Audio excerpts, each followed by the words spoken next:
สวัสดีครับวันนี้มาพบกับผมจอไดใหญ่เลยครับวันนี้ผมพาเพื่อนๆมาขุดหน่อไม้ใต้ดีกันอีกครั้งเพื่อนๆไม่รู้ว่าเราจะได้หรือเปล่านะครับเพราะว่าผมเคยมาครั้งหนึ่งแล้วนะเพื่อนๆแต่มาครั้งนั้นรูมันเล็กอยู่ตรงนี้ก็ผ่านไปเกือบเป็นเดือนนะฮะมันก็จะขึ้นเยอะนะฮะมันน่าจะใหญ่ขึ้นแล้วเดี๋ยวจะเราไปขุดดูว่ามันจะได้หรือเปล่าเพื่อนๆมาดูกันครับเพื่อนๆ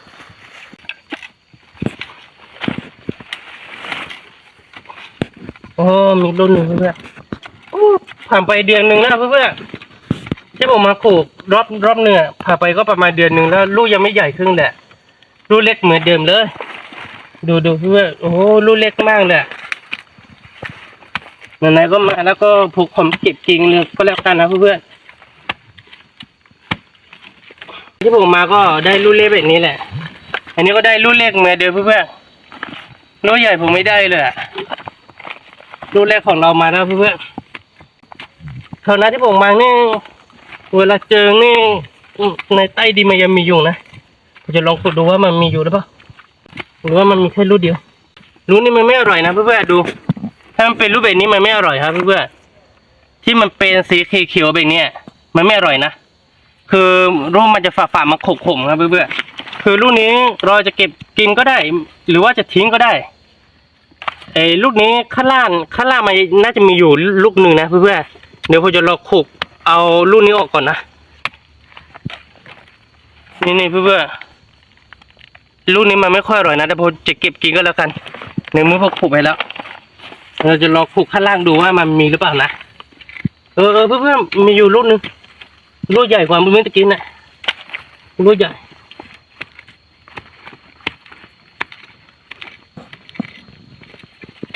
ลูกใหญ่กว่าลูกข้าบงนะลูกข้าบงเนี่ยมันไม่หวานนะเพื่อนๆแต่ลูกข้างล่างนี่มันหวานนะเพราะว่าเหมือนกับว่ามันออกมาข้างนอกหน่อยนึงแล้วเพื่อนๆไอ้ลูกข้าบงเนี่ยพอมันออกมาข้างนอกหน่อยนึงแล้วโรคมันจะขมหรือว่ามันจะฝักนะเพื่อนเดี๋ยวผมขุดเสร็จแล้วผมจะลองกินดูสักลูกหนึ่งนะเพื่อนๆเขาบอกว่าหน่อไม้ใต้ดินเนี่ยกินสดก็ได้จริงหรือเปล่าผมก็จะลองกินดูนี่เพื่อนๆลูกนี้อร่อยแน่นอนครับหวานนะครับผมนี่ลูกนี้ใหญ่ขึ้นแล้วครับผมวันนี้ไม่รู้ว่าจะได้กี่ลูกนะเพื่อนๆวันนี้เอาหนังตี้มาด้วยนะถ้าเจอหนูนี่โอ้โหยีหนูครับเพื่อนฝ่ายนี้ก็มีนะฝ่ายนี้ก็มีครับฝ่ายนี้แบบว่ามันไม่ค่อยหวานนะเพื่อนๆลูกที่มันออกมาข้างนอกแล้วอ่ะแต่ในเรามาหาแล้วเราก็จะขุดกินให้นี่เพื่อนรุ่นนี้ใหญ่ๆเลยครับผมเดี๋ยวผมจะลองไปกีดุงนะครับเพื่อนเดี๋ยวผมจะไปป่อมเปลือกแล้วก็ไปลองกีดุงนะลูกใหญ่ครับเพื่อนกีสดๆเลยครับผมหน่อไม้กีสดได้หรือเปล่าผมไม่รู้นะเพื่อนคนไหนรู้ว่าถ้าหน่อไม้กีสดไม่ได้ก็บอกผมด้วยนะครับกีสดแล้วคิดแตกนี่ไม่ไหวนะครับหาเอาลูกข้างล่างนะ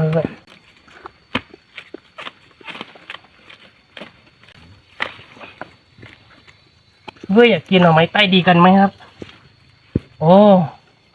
ข้างล่างมีลูกหรือเปล่าเนี่ยน่าจะมีลูกหนึ่งนะเพื่อนนี่ลูกข้าบนฮะลูกข้าบนสุกไม่ใช่นะครับเพื่อนลูกนี้หวานนะครับผมไอ้ลูกนี้เพื่อนมันอยู่ข้างล่างนะแต่ว่าลูกน่าจะใหญ่นะเพื่อนโอ้ลูกข้างล่างลูกใหญ่ก็มีด้วยเหรอโอ้ใหญ่จัดนะเพื่อนใหญ่จริงฮะนี่เพื่อนลูกใหญ่มากนะครับผมเห็นไหมครับเดี๋ยวผมจะลองไปกีดุงนะครับเพื่อนเดี๋ยวกีโซนี่กีเยอะไม่ได้หรือเปล่าผมไม่รู้นะเดี๋ยวจะลองไปกีสักลูกหนึ่งนะเพื่อนลูกนี้หวานนะครับผมไม่รู้ว่าวันนี้จะเต็งกระป๋องหรือเปล่านะอันนี้เราเอามีดมาด้วยแล้วก็หนังตี้มาด้วยมีดเพราะว่าเราต้องตักอันนี้ฮะโอ้โหตัวนี้ก็มีนะเพื่อนๆโดนเฉยเลยผมไม่รู้เพราะว่าตรงนี้ลูกนี้ผมไม่รู้ว่ามันมีนะเพื่อนๆมันไม่ได้อยู่ใกล้ต้นเนี่ยไม่รู้ว่ามันเป็นต้นนี้หรือว่าต้นนี้นะเรามาดูกันนะเพื่อนๆเห็นไหมเพื่อนๆลูกนี้มันไม่ได้อยู่ใกล้ต้นเลยเราก็จะไปรู้ได้ไงเนาะไม่ได้อยู่ใกล้ต้นเลยถ้าอยู่ใกล้ต้นนี้หรือว่าต้นนี้ไม่รู้ว่ามันมาจากต้นไหนนะเพื่อนๆนี่ลูกใหญ่ๆทั้งนั้นเลยครับเพื่อนๆเห็นไหมลูกใหญ่ๆนะครับลูกข้าบนสูงนี่แหละลูกเล็กที่สุดครับ ลูกนี้แหละผมเห็นครั้งแรกผมคิดว่าเกิดจะไม่ขุดแล้วนะแต่ว่าจะเก็บไว้ ให้ขุดมาขุดลองให้มันใหญ่ก่อนแต่ในเมื่อมันมีตั้งหลายลูกก็คือ เพราะมาอยู่ข้างบนยังไงผมก็ต้องขุดเอาเพื่อนลูกนี้ไม่รู้ว่าอร่อยหรือเปล่านะพอจะไปตกกีนะเพื่อนลูกเล็กๆก็เอาครับเพื่อนไหนๆก็ไหนๆแล้วผมขุดเมื่อผมขุดเอาไปแล้วก็ต้องเอาครับ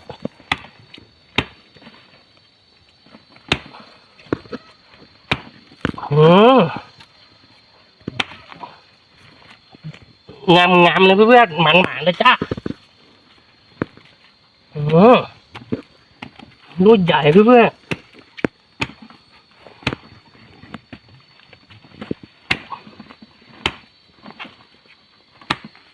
นี่เพื่อนนี่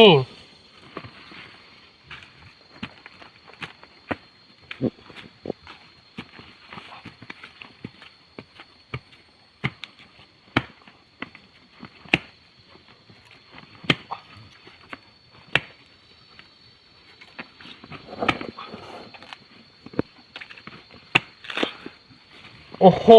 เพื่อนลูกนี้โอ้โหตัวเบลเลอร์เลยครับผมเห็นไหมครับนี่เพื่อนใหญ่กว่าต้นเยอะเลยเห็นไหมต้นเล็กๆแล้วก็มันมีหน่อไม้เยอะเลยผมได้4 ลูก 5 ลูกเนี่ยเพื่อนนี่เดี๋ยวผมจะเก็บก่อนนะครับเพื่อนถ้าเต็มกระเป๋าก็กลับนะครับเอาแค่เต็มกระเป๋าครับแค่เต็มกระเป๋าก็พอแล้วเพื่อนโหลูกเยอะจัดนี่ต้นเล็กๆต้นเดียวเนี่ยผมได้ลูกป่านนี้4 ลูกป่านนี้ลูก 1ครับเพื่อนตั้ง5 ลูกเนี่ยต้นเล็กๆต้นเดียวฮะนี่หมดแล้วเดี๋ยวเราเปลี่ยนต้นเดินไปดูต้นข้างหน้ากันนะครับเพื่อนมีหรือเปล่านะครับนี่เพื่อนหน่อไม้มีเยอะแต่ว่าหน่อไม้ที่มันขมครับเพื่อนมาดูกันนะนี่หน่อไม้ขมฮะ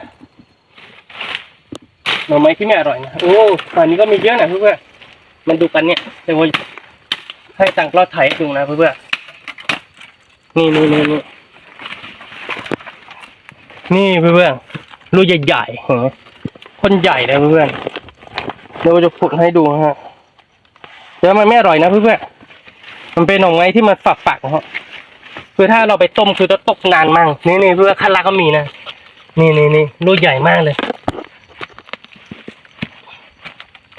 ครับใหญ่เป็นเรื่องเลยฮะเห็นไหมฮะนี่จะส่งลุงฮะคือลูกที่มันไม่อร่อยนะเพื่อนถ้าเป็นแบบนี้ลูกมันไม่อร่อยครับคือเราจะเอาลูกที่หวานครับ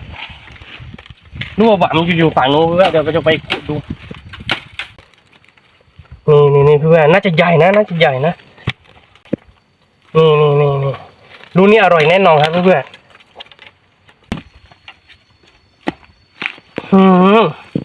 นี่เพื่อนใหญ่ไหมครับโอ้ลูกใหญ่ๆแบบนี้แหละอร่อยลูกนี้แหละผมจะไปกินให้ดูครับเพื่อนผมจะกินสดๆแล้วผมแต่ว่าตอนนี้คือเราจะเก็บของนะฮะว่าอยู่เยอะ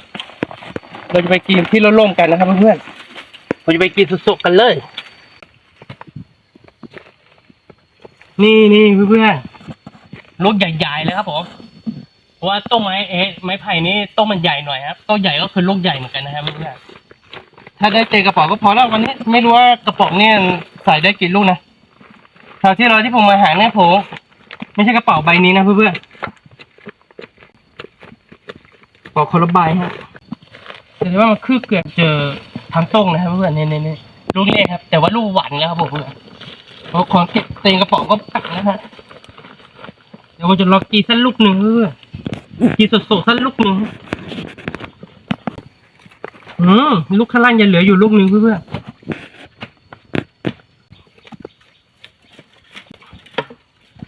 นี่เพื่อนโหใหญ่กว่าลูกมืดกิ๊ดอีกฮะดูเป็นเรื่องครับเพราะว่าตอนนี้มันน่าจะขึ้นเยอะนะเพื่อนเพราะมีแต่ลูกใหญ่ๆครับเห็นไหมฮะอยู่ในกระป๋องเยอะๆเพื่อนลูกใหญ่ๆวันนี้ไม่รู้จะได้กี่ลูกนะเราจะไปเล่นเดี๋ยวเราจะรอไปกินให้เพื่อนๆดูสักลูกหนึ่งหรือว่าข้างล่างมีอยู่หรือเปล่าหรือว่ามีลูกหนึ่งเดี๋ยวเราจะล็อกคนลึกลงอีกหน่อยนึงครับเพื่อนๆอ๋อไปโดนตัวหน่อไม้เพื่อนๆหน่อไม้ก็ไม่ได้ใหญ่มากฮะนี่เพื่อนๆมันไปโดนตัวแบบนี้ฮะเราก็ไปล้างฮะไปล้างก็ไปต้มเกลียอร่อยนะเพื่อนๆแบบนี้ว่าหวังแล้วผมนี่โอ้โห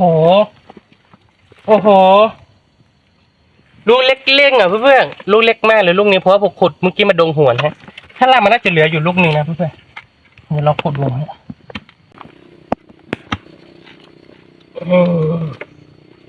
นี่ลูกใหญ่ๆแล้วเพื่อนๆลูกใหญ่ๆแล้วครับผมตอนนี้ใกล้จะเต็มกระเป๋าแล้วครับเพื่อนๆถ้าได้สัก5 ลูกก็พอแล้วครับหน่อไม้ไต้ดีนี่อร่อยไม่อร่อยไม่รู้นะเพื่อนๆเดี๋ยวผมจะเราไปกินให้เพื่อนๆดูกินสดๆเลยเพื่อนๆเดี๋ยวเราไปกินให้ดูนะครับอันนี้ไม่น่าจะมีแล้วหน่อไม้ก็ไม่ได้ใหญ่นะเพื่อนๆเป็นดูแบบนี้แต่ก็พอกินได้อยู่นะเพื่อนๆแต่เราไปต้มกินเราต้องไปล้างแล้วก็ไปต้มกินข้างล่างมันมีอยู่ไหม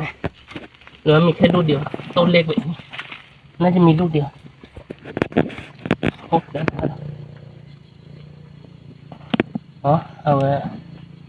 มันเหลืออยู่ลูกนึงเพื่อนกำลังออกมาลูกเล็กเกินไป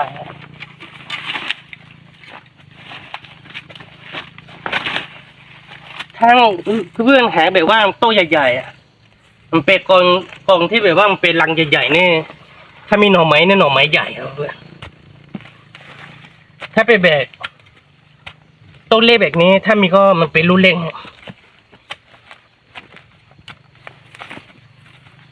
โอ้มีเหมือนกันนะเนี่ย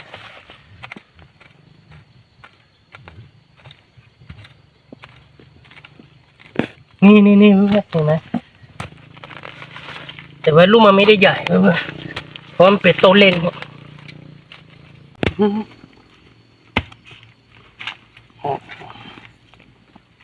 นี่เพื่อนหวานเลยครับผมว่านั้นน่าจะพอแล้วแหละเพื่อนประมาณนี้ก็พอแล้วเพราะมันเต็มกระป๋องแล้วมันหนักกระป๋องแล้วเดี๋ยวผมจะไปเทงแล้วก็ผมจะลงไปกินให้เพื่อนๆดูครับเพื่อนๆลงไปข้างล่างกันเดี๋ยวไม่ก็เพราะว่าตรงนี้ยุงเยอะครับเพื่อน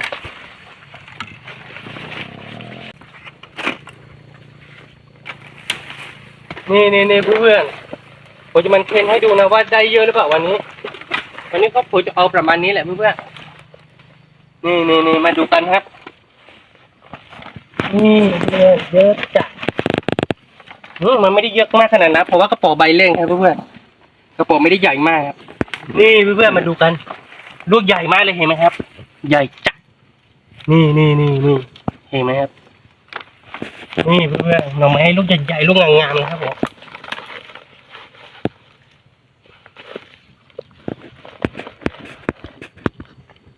เดี๋ยวเราจะลองกินให้เพื่อนๆดูสักลูกหนึ่งนะเพื่อนๆนี่เพื่อนๆสดๆแล้วผมเพราะว่าหน่อไม้ปากเนี่ยหน่อไม้ใต้ดีเนี่ย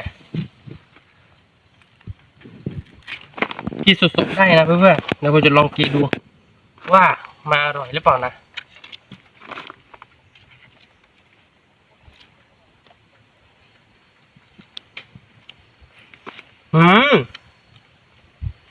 หวานอ่ะเพื่อนๆหวานเลย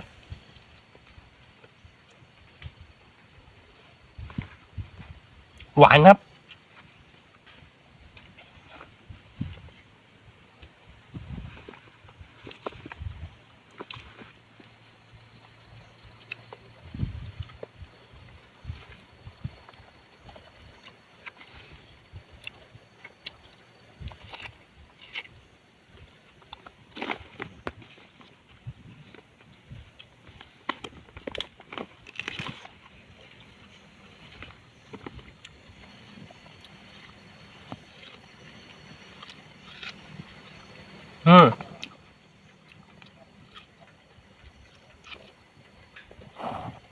ตอนนี้มันเปื้อนดินเยอะเกินไปเพื่อเราจะไม่กินเรากินที่สะอาดๆนะ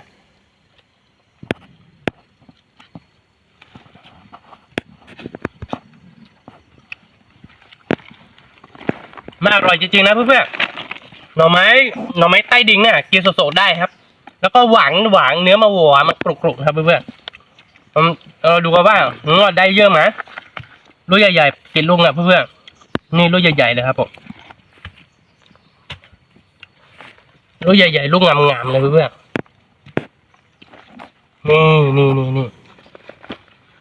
เยอะจัดครับเพื่อนๆนี่มาดูกัน